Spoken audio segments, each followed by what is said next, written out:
Hello, thank you for joining me.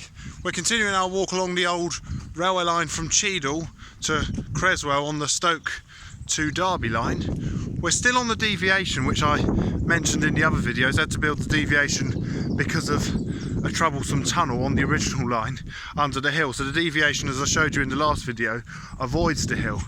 We're now just coming though to the original line. So if you look just through there, see the grass, and then there's a little embankment. That is the original line. So up here was the junction with that original line. So this is where the 1933 deviation starts. We saw where it ended up near Cheadle. There's an interesting thing here. Another milepost. You know, in the last video we saw one. See in the tree there's a milepost. Clearly says half. And I've realised those black bands, each one of them's worth a quarter of a mile. So half. So if you didn't see the top half, you'd know half a mile. So we must now be 1.5 miles away from the main line and a mile away from where our last video was. What must have been interesting is when they built the deviation, it must have messed up the milepost a bit. They must have had to have put out new mileposts because Cheadle would have become further away than it used to be. So what I'm going to do now, I'm going to take you up the bank here out of the shallow cutting so we can go and have a look what we can see of the original route. So up here we're now in the apex of the old and new lines. So that's the new, this is the old. It appears to have been filled in quite a lot because we're not much. I'd have thought we should have been able to have gone down to the level of the new line. What we'll do now is walk through here, walk through this little woodland, which I'm sure will soon be a sea of bluebells.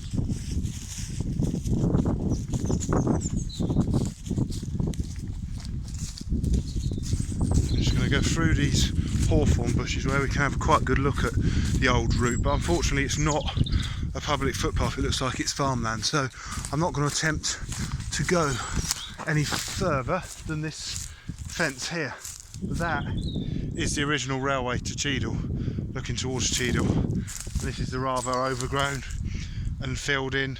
Maybe it isn't filled in actually, because that's an embankment. It must have just levelled out more gradually. So apologies I said it was filled in. Well, I think there is some sort of earth there because it's a bit sort of undulating, but perhaps where I'm standing here now is the original track level. So we're going to go out of here now, join the track. Well, we're going to briefly join the deviation again, and then we'll come to where the old and new lines join. So back down here. Now what we're going to do is we're going to carry on. We're going to try and find if there's anything left of the only intermediate station on the branch. So down, back into the shallow cutting. So when the line opened, it opened to the station up here, which was called Topmanstow in 1892, but it didn't open till Cheadle until 1901.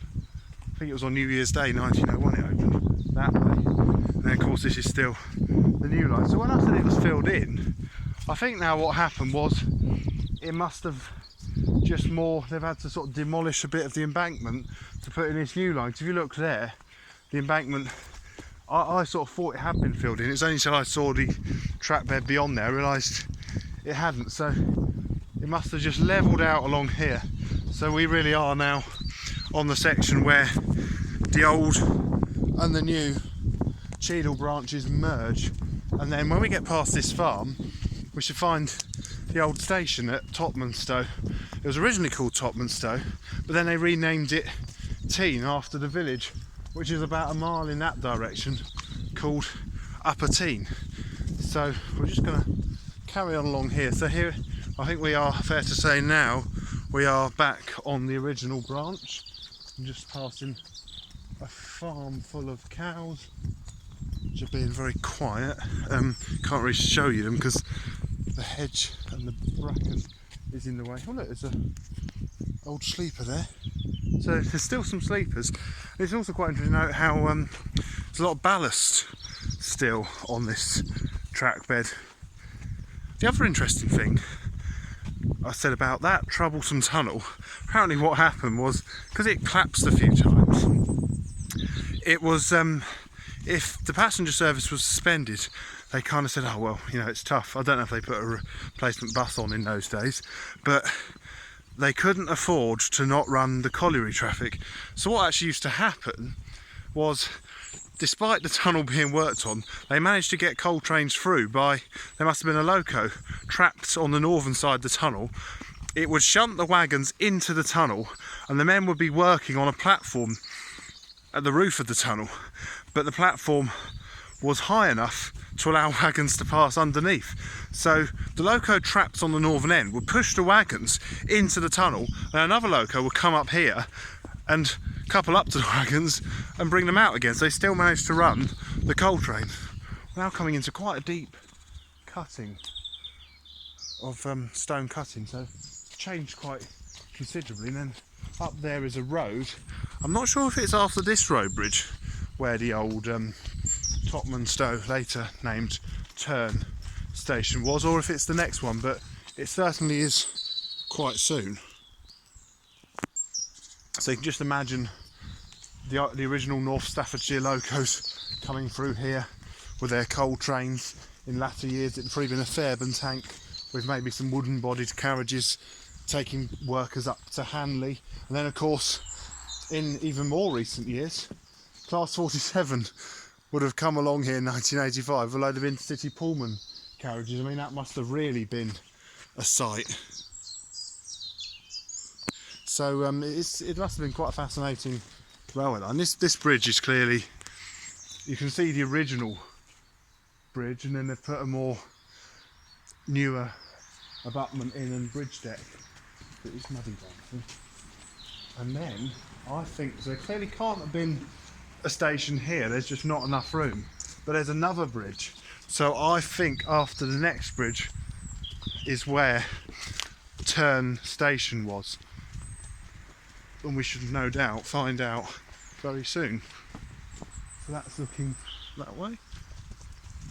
Oh yeah, I can see what I wanted to see. It's like this bridge is a newer bridge being put in. What they've done is they've got the original, well, I don't know about the original, but a later bridge abutment. Well, no, maybe it isn't. No, I think that is all modern. So it's a modern bridge abutment, and they've put a concrete deck in. It's quite funny how these rocks are still here under the bridge. Now here there's a bit of a mound of earth which clearly wasn't here, and as we come to this section here, we have a very narrow station. It looks like it literally consisted of one platform and one track, so trains obviously couldn't pass here. This is a bit like in the second video made at Cheadle when I was suggesting they could reopen the station in that small area. This was kind of how I imagined they could do it.